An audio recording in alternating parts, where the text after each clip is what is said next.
आइए दोस्तों, इसमें पता लगाते हैं कि इसमें क्या क्या परिवर्तन हो सकता है। देखो, रासायनिक क्रिया होते वक्त क्या क्या परिवर्तन हो सकते हैं वो हम लिख देते हूँ, बस समझा देता हूँ। देखो, लिखते हैं रासायनिक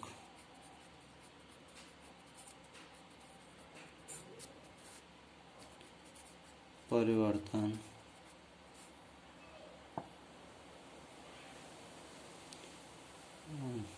रासायनिक अभिक्रिया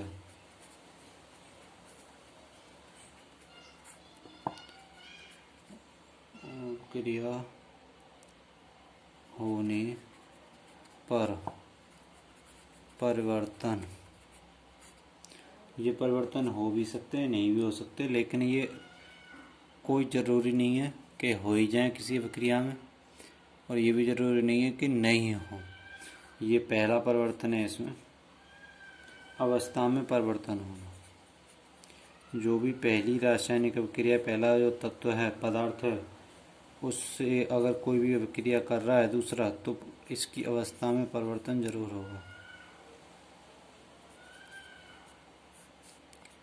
एक इसमें होगा, इसमें कोई न कोई रंग में भी परिवर्तन होगा।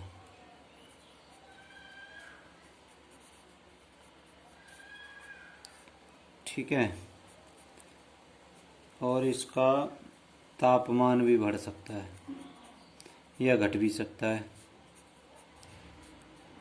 जब भी रासायनिक अभिक्रिया होती है कोई भी किसी तत्व की किसी तत्व के साथ, तो उसके ताप में भी परिवर्तन हो सकता है। उस रासायनिक अभिक्रिया का गैस का उत्सर्जन भी हो सकता है।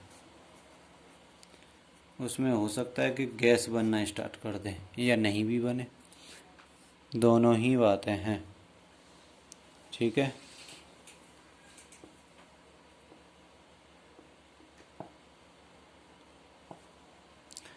और रासायनिक परिवर्तन को किस तरीके से प्रदर्शित करना है वो भी बता देता हूँ।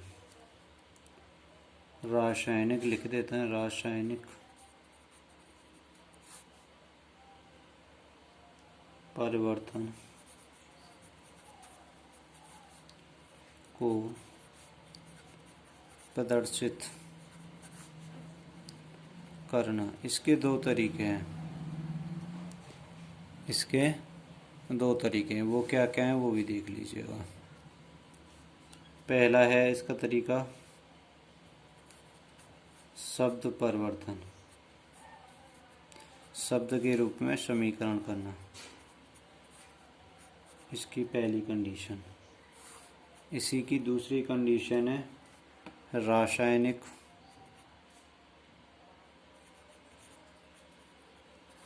समीकरण लिखना। शब्द समीकरण में किस तरीके से करेंगे, जैसे जिंक है, जिंक की सल्फ्यूरिक अम्ल, सल्फ्यूरिक अम्ल के साथ अभिक्रिया कर रहे हैं, तो जिंक सल्फेट प्लस हाइड्रोजन बनाएगा। और इसे इसमें लिखें तो जेड, जिंक को लिखते हैं Zn प्लस H, सल्फ्यूरिक अम्ल को लिखते हैं H2SO4, चेंज हो रहा है ZnSO4 में प्लस H2 में। इस तरीके से इसमें लिख सकते हैं, और शब्द समीकरण इस तरीके से लिखा जाएगा। ठीक है, उम्मीद करता हूँ ये सब कुछ समझ में आपके आ रहा होगा।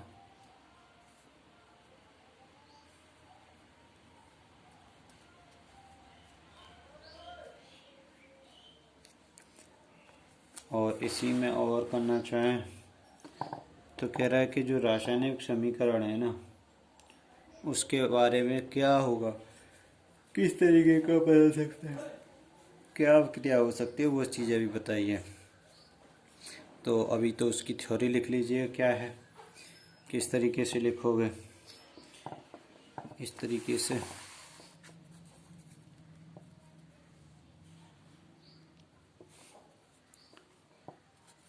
रासायनिक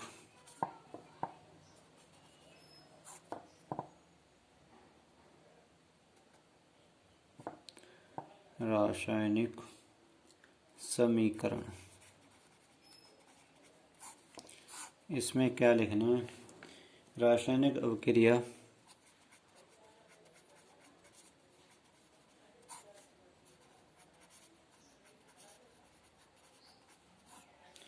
रासायनिक समीकरण द्वारा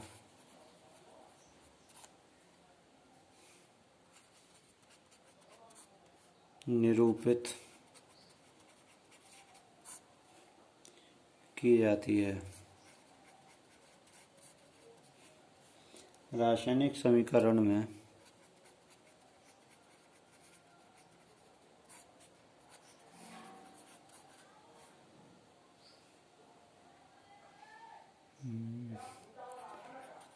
तत्वों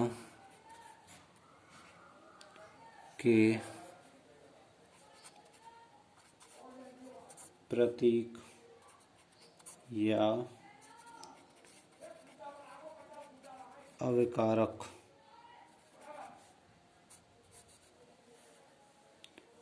और उत्पादों की रासायनिक सूत्र उनकी भौतिक अवस्था के साथ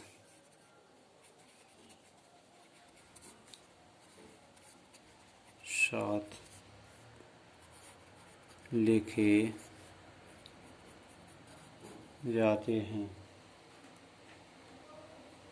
उम्मीद करता हूँ ये बात कुछ समझ में आ रही होगी। क्या है देखिएगा, रासायनिक अभिक्रिया रासायनिक समीकरणों द्वारा निरूपित की जाती है। जैसे रासायनिक समीकरण द्वारा इस तरीके से, रासायनिक समीकरण में तत्वों के जो रासायनिक समीकरण है, जो भी तत्व हैं, जैसे जिंक है, जिंक का प्रतीक अभिकारक या अभिकारक या उत्पादों के, ठीक है, ये अभिकारक हैं, ये उत्पाद हैं, इन पे रासायनिक सूत्र है, उनकी भौतिक अवस्था लिखी जाती है।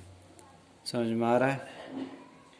और इसमें क्या हो सकता है, और यहाँ एक और बात हो सकती है, रासायनिक क्रियाओं में आवश्यक परिस्थिति, जैसे कहें तो यहाँ लिख देता हूँ, रासायनिक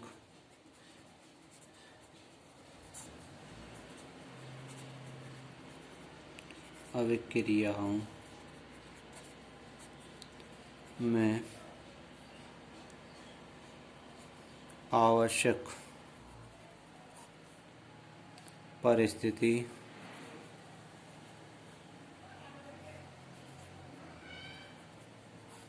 और भी परिस्थितियाँ हो सकती हैं, जैसे ताप का बढ़ना, दाब भी बढ़ सकता है, घट भी सकता है, या उत्प्रेरक आदि को, जो भी ताप बढ़े, उत्प्रेरक बढ़े, को घटे बढ़े, या इसमें कोई परिवर्तन होता है, को तीर के ऊपर या नीचे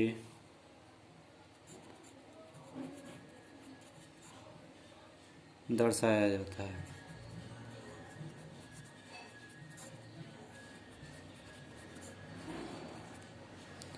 ठीक है, उम्मीद करता हूँ इसमें से कुछ बात समझ में आ रही होंगी, और मैं पूरा तरह समझाने की कोशिश कर रहा हूँ। थोड़ा सा तबीयत ख़राब है, और इसमें कोई बात समझ में नहीं आ रही हो तो उस पर कमेंट करके मेरे को बताइए कि ये बात समझ में नहीं आई।